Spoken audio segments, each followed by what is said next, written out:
Sup? I just saw Stop That Train in theaters June 12th, and I want to talk to you about it, but first, I also want to tell you the story of what happened when I bought this ticket. Hi, how can I help you? And remember, if you can't love yourself, How in the hell are you gonna love Stop That Train in theaters June 12th. If you can't help yourself, how the hell are you gonna help Stop That Train in theaters June 12th? Can I get one for Stop That Train, please? So some of you may have watched my last video in which I reviewed every single movie that Rupaul has ever been in. If you haven't, go ahead and watch it if you have 2 hours free. But for those of you who did, you might have noticed something was omitted from that video. Yeah, we didn't talk about a certain movie. Or, well, actually 2. Well, technically 3. We're talking about Stop That Train. It wasn't out when I made that video, but now it is out, so it's time to review it. Stop That Train is the latest gay comedy starring Rupaul to hit theaters, and it's notably the movie I was most excited to see on June 12th, 2026. So yeah, suck it, Disclosure Day. Eat my butt, Steven Spielberg. I chose to spend my Friday with Rupaul and Adam Shankman instead. Speaking of Adam Shankman, Stop That Train comes to us from acclaimed director Adam Shankman, who you might know better as someone who is not particularly acclaimed and is not really that good of a director. His notable works before this movie include Hairspray. Oh! The remake. Oh. And Enchanted. Oh! 2. Oh. Okay, has he done any original films? Yes, he did. What did he do? Oh yeah, he did The Pacifier with Vin Diesel. Vin Diesel. Somebody's got to give this punk a talking to. Why don't you pick on someone your own size? Oh, that is so gross. The Pacifier. Okay, so not a great resume, but you know, to give Mr. Shankman here some credit, he does have a pretty illustrious career as a dance choreographer. He was a guest judge on the travesty that was So You Think You Can Dance for a while, and he's also served as the dance choreographer to some degree for things like the Oscars and the Scooby-Doo live-action movies and Boogie Nights, which does make me wonder if Adam Shankman choreographed the sex scenes in that film. No, when you look at it, it's pretty clear to me why Adam Shankman was given the keys to this project. If you look through his filmography, it's pretty easy to describe it as, okay, forgettable, but if I was being generous, it would be pretty easy to describe it as inoffensive. As cool as it would have been to get John Waters to come out of retirement to direct this movie, that wouldn't sell tickets, and you know, most of Adam Shankman's movies have actually made money, so I get it. Get someone who's done this before, get someone whose movies usually make money, and also get someone who's gay. In other words, Adam Shankman is gay and safe, which explains why he cast Marsha Marsha in this film. Honestly, I think even RuPaul thinks Adam Shankman kind of sucks, because at the premiere for this film, RuPaul forgot the guy's f***ing name. I want to introduce someone who is here in the building, who directed this film, and he's a genius. I worked with you.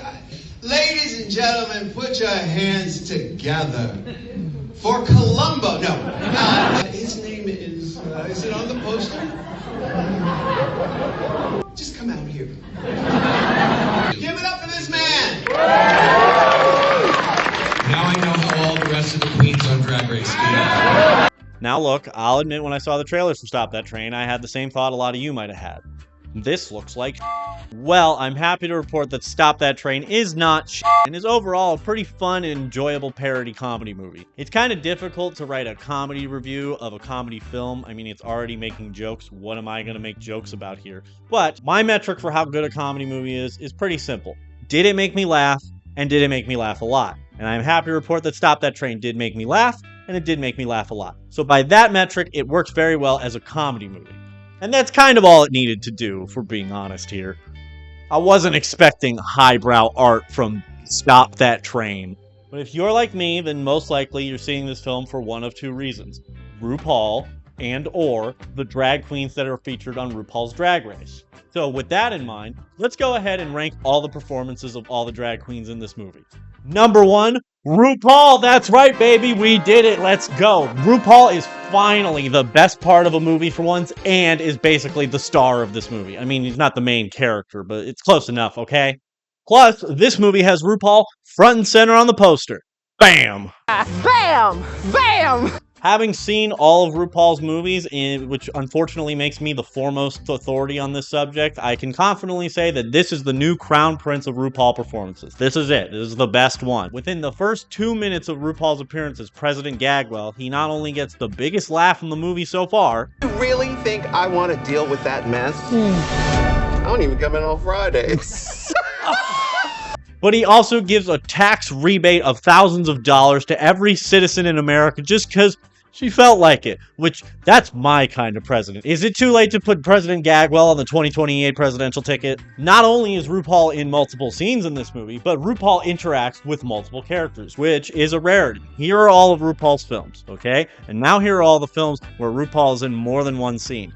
Amongst those, here are the films in which RuPaul interacts with multiple characters. You see, it's a pretty slim list, and a lot of these are technicalities. This probably is the only time you can see a RuPaul movie in theaters and actually feel like you got your money's worth. Although you still would feel embarrassed because you do have to go up and ask for a ticket to stop that train. The second best performance in this movie is Latrice motherfucking Royale. Latrice Royale is someone I could charitably describe as my hero, so having her in this film in general was great, but the fact that her character in this is one of the funniest in the whole movie is even better. And I'm pretty sure the filmmaking team felt the exact same way, because the whole joke with Latrice's character is they just try to shove her in every single scene. The joke of Latrice's character, Barbara, is that she has so many jobs that she's basically all over this movie, at one point working for the good guys, the bad guys, the government, and then just as a bartender, basically because they wanted to shove her in one more scene, which I'm not complaining about. More Latrice in every movie, please. Next on the ranking is Juju Bee, and when I first saw this movie was announced, well, okay, I guess to give you some context, Juju Bee here has competed in so many seasons of Drag Race and its spin-offs across the world that there's this ongoing joke that whenever a new season gets announced or a new All-Stars cast is revealed, somebody puts an edit that puts Juju Bee in the cast. So when I first heard Juju Bee was in this movie, my initial thought was, is she actually in this, or is this one of those edits again? No, but she is in this movie for real, and she does give off main character energy quite well, I gotta be honest. I don't think she gets the funniest brunt of the jokes, but she does get a few laughs, and she does get a few good things, and she does have to share a lot of her scenes with her co-star, who we'll get to. But that's not a negative, that's not a bad thing. It's more to just say that, you know, she plays the main character pretty well, and I enjoyed Juju Bee in everything I've ever seen. The one downside is there's nothing Juju Bee does in this movie that's funnier than when she introduced herself on All Stars 1. I'm Juju Bee.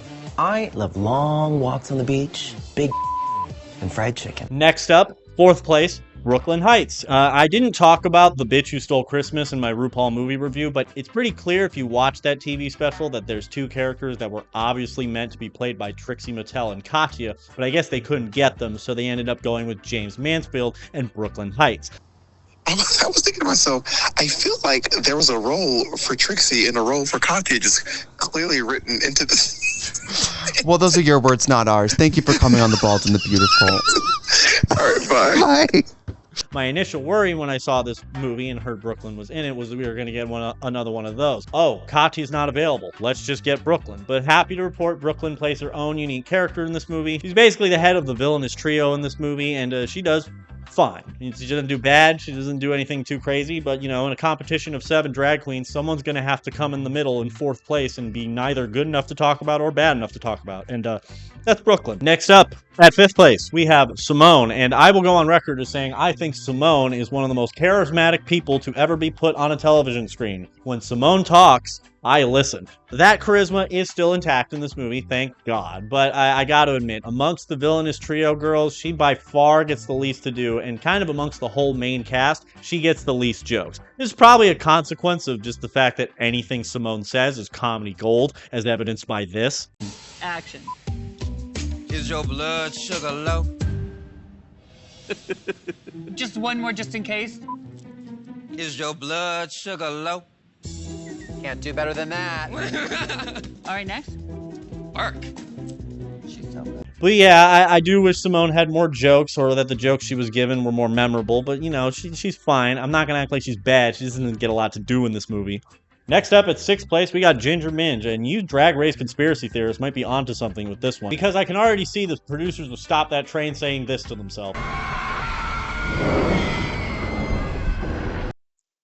Shit, we cast someone in our movie who didn't win Drag Race as the main character. We can't have the other main character be someone who also didn't win Drag Race. It's quick, throw together an all-stars season and have Ginger Minge win it so we can justify this movie's existence. Bingo, there it is. All right, cool, let's go to lunch. It is kind of worth noting that this movie is produced by World of Wonder, who, if you don't know, are the Drag Race people. So, it was a joke. I didn't actually mean you rigged a season of Drag Race. Please don't sue me. Please let me be a guest judge on Drag Race one day. Ginger did have to take on the largest role in this. I'd probably say she's the main character alongside Juju Bee, but you know, when you share your scenes with Juju Bee, it's probably not going to end well for you, and that is kind of what happens here. Ginger's undeniable charisma is kind of intact, but she overall doesn't give off the same vibes, main character energy as Juju Bee does.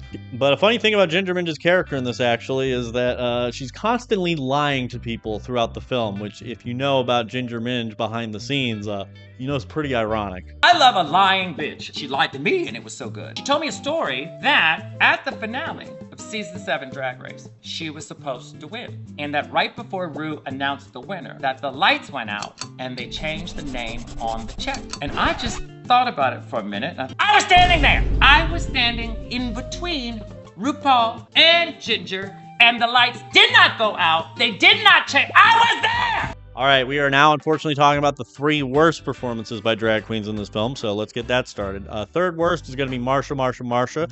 I want to make 2 things perfectly clear. First off, Marsha seems to have had a pretty bad time online and social media with a lot of unwarranted criticism directed at them, and I'm not here to contribute to that, okay? They're way more talented than I'm ever going to be. They've been on Drag Race and Broadway, and they're younger than I am, okay? So this isn't an attack on their character, or more importantly, an attack on their talent. They are a very talented and very gifted person. And second, they actually go by Marty Lauer instead of Marsha Marsha in this movie, which only leads me to believe that they're trying to separate themselves from their drag persona. So for the rest of this review, if I'm talking about Marty, I'm referring to the person who portrayed Marsha Marsha on season 15 of RuPaul's Drag Race. First up, Marty clearly didn't take the note from Drag Race to put on more makeup, because there are shots in this movie where Marty has less makeup on than on any episode of RuPaul's Drag Race. I'm gonna give Marty the benefit of the doubt on this one though, because this movie did hire a professional makeup artist who did a good job in most of the other places, and I would be very, very surprised to find out that this movie had the drag queens do their own makeup. So yeah,